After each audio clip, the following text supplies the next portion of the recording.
Hey there, can you recall your first crush? Not any big time celebrity crush, but the crush you had on that boy in your class or at church or in your community. To be honest, I actually do. Mm. I was so convinced that I was in love. Like in the movies, I saw these little hearts floating everywhere. But it turned out that it was my movie Happily Ever After. Hmm. Why not? Because I was around 10 and I found another guy that I loved more. It turns out that at that age you can have like, I don't know, 50 first crushes, first loves. A crush is just that, right? A floating, passing emotion.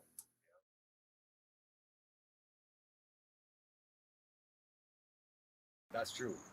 Our childhood infatuation are just that. They can't hold a candle of what true love really is. There, I was thinking that many of us who claim to be Christians or claim to be in love with God only have a crush on Him. Hmm. You know, I've never thought about it that way before, but now that you said it, I can definitely see how that might be true. You're thinking that our early knowledge of God leads us to only be infatuated with Him, with the little part of Him that we knew. Exactly. Yes. And infatuation does not last. You see, that burning passion we felt for the things of God when we were younger, they're just temporary symptoms of that infatuation. Like fire to dry grass. It catches so quickly and with powerful flame, but burns out so quickly. Yeah, that's more than likely what happened with a lot of us. I mean, while it's not true for everybody, Mhm. a lot of us fall in love with the idea of Christ, with the idea of what we think Christianity is and the perception of life in Jesus. But once we discover what it really means for us, you know, what that love requires, the stars fade from our eyes, and the love of Jesus is not enough to hold us to Him anymore. But how do we move from just being in love to truly loving Christ, Ty? And will He accept our watered down love? Funny enough, in his letter to the church of Ephesus, as he addresses them for leaving their first love, Jesus said, "Remember therefore from whence thou art fallen, and repent."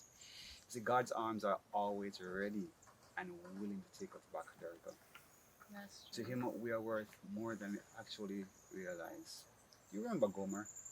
Yes, I do. I mean, Hosea must have wondered why God kept sending him back for such an unfaithful woman, right? Exactly, exactly. That story shows us the love Jesus has and how it differs from our love. His love is linked to grace. No matter what we have done or how much we have abused His love, He is willing to forgive and to love us still. The difference between us and Christ is that we fall in love, but He is love, Yes. right? He has loved us from the beginning of time and is just waiting for us to learn to love Him too. Yes. I think it's time that we return to the one who loved us first. It's time we get to know Him and know Him for the amazing and gracious and loving God that He is.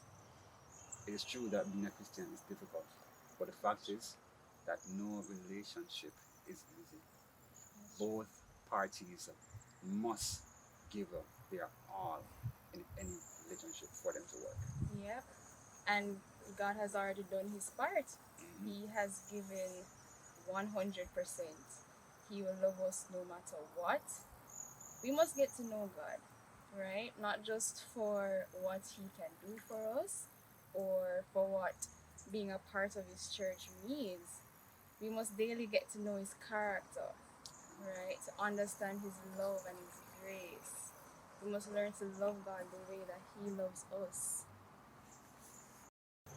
His unconditional love is the basis of grace.